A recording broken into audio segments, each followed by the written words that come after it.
Welcome to July 4th weekend. It is the Sunday after July 4th. There's a little picnic area. I resurfaced the picnic table. We got our thing in the back. We're going to cut down this big tree. It's 2019, by the way. We tried something new. We tried putting the peas over here this year. They seem to be doing fairly well. And rotating lettuce. That way it's not out of sight, out of mind. We can remember it. One of our big rhubarb plants. We got a chive. I just cleared the hostas out of the way of the chive so it didn't die. That chive is going to go over by the apple trees eventually. And we're coming over here. So we redid this rock thing. It was just this giant ugly rock pile. So I transplanted from inside. We were growing these over the winter. So on the far left, we've got mint, mojito mint. The middle is chocolate mint, and the right is lemon balm. And then down here we got some Corsican mint, which is a ground cover. And then I transplanted some moss all over the place, which seems to be spreading as well. So that's kind of cool. I brought this in. I bought this little tiny green tea plant. You can't see it. And I grew it indoors and it kind of did okay. And I transplanted it outside and it exploded.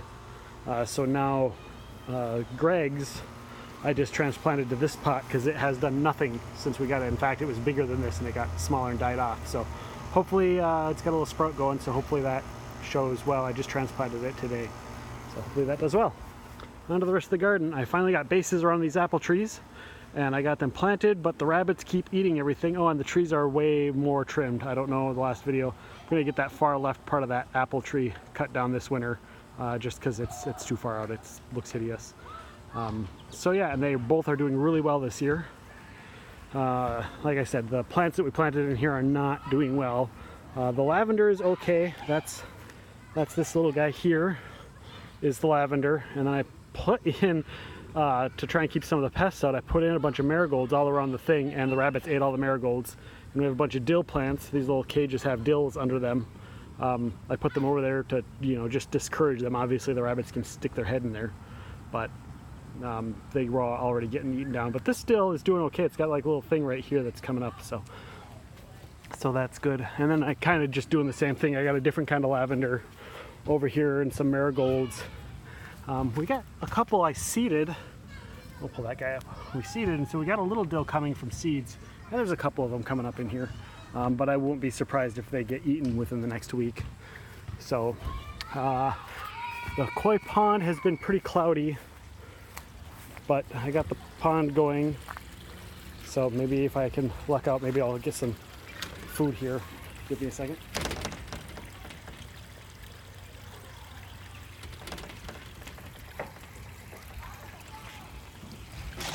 Maybe I can get some of them to come up and say hi.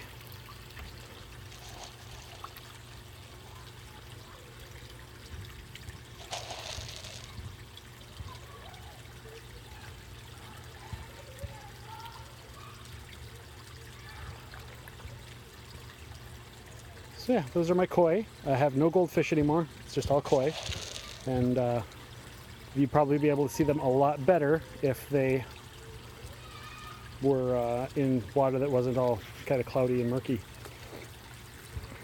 So that's them. And I extended our garden all the way around to the side here. We've got a calamint, which is obviously a member of the mint family, coming in. I don't have bricks around the edge, so if any of you have some bricks or retaining wall stuff, that would be awesome. Got to rotate that owl. He's supposed to help keep the ducks out. We haven't been rotating it very well, so he hasn't been keeping the ducks out, which is why the pond was cloudy. So we've got a, I forget what this is called. This bad boy. I still don't know. Gay feather, forest and white, I guess. I forget the name of it. It's got an actual name of it, but a couple types of bee balm. I basically put markers in all of the plants, in all of the bee balm and echinacea that I had, so that I knew what wasn't weed, because it was just, the whole thing was weeds. I couldn't tell what was what until they flowered. So I basically cardboarded everything and wood chipped everything except for the handful of plants that I had marked. Not all of them that I had marked came back up, so everything over here didn't come up.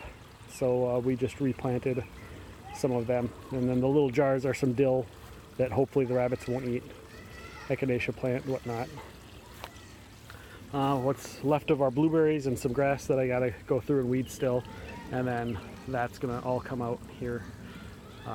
But that's for the honeysuckle for the hummingbirds. It's kind of my mom's favorite plant for hummingbirds, but obviously it's not doing the greatest, especially because we're underneath this giant tree that's taking care of that. But yeah, I'm thinking I might transplant the blueberries to another location. Obviously these ones over here like it, but they get eaten by the rabbits, so I'll have to get a full coverage. And I mean, you can see some blueberries got survived this year. I'd show you the rest of the garden in the back, but it is a disaster because the trees decided they wanted everything to seed, and all of the seeds were super virile. So we've got all kinds of stuff. Holly's working on a little fence because all of our plants, this was all planted, and they were all at least a half a foot high, and the rabbits ate everything. So she's trying to protect it. You can see, you know, there's our pepper that they didn't want to touch, and these were easily as big, if not taller, than the pepper plants, and they just ate them just down to nothing. So kind of a pain in the butt. Just got done weeding these. We got leeks, and obviously this was all stuff as well, but they ate all of that. They left our carrots alone. Funny enough, no iconic stuff. So carrots, beets, leeks. Of course, we got our rows of tomatoes. Down the center, we've got different squashes and whatnot, some climbing things. In the back, we've got all kinds of, in here are going to be our potatoes. In here, we got a row of cucumbers, so I'll have to eventually build a little trellis for them to go up.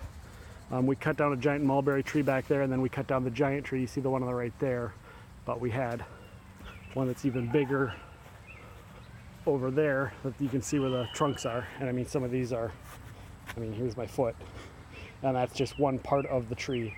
So we took down the mulberry tree, and then we took down that giant tree, and this was part of our garden as an experiment last year, so we got to get rid of that. So this area is a disaster. We need to get fixed. That's this year's project, and then hopefully next year we'll get a shed back in this corner, and this will all be taken care of. Bluebirds and a holly and Pete's yard.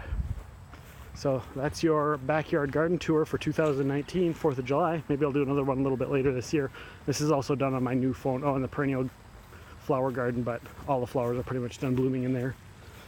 So yeah, we'll just leave you with this little piece of happiness right here that is our pond.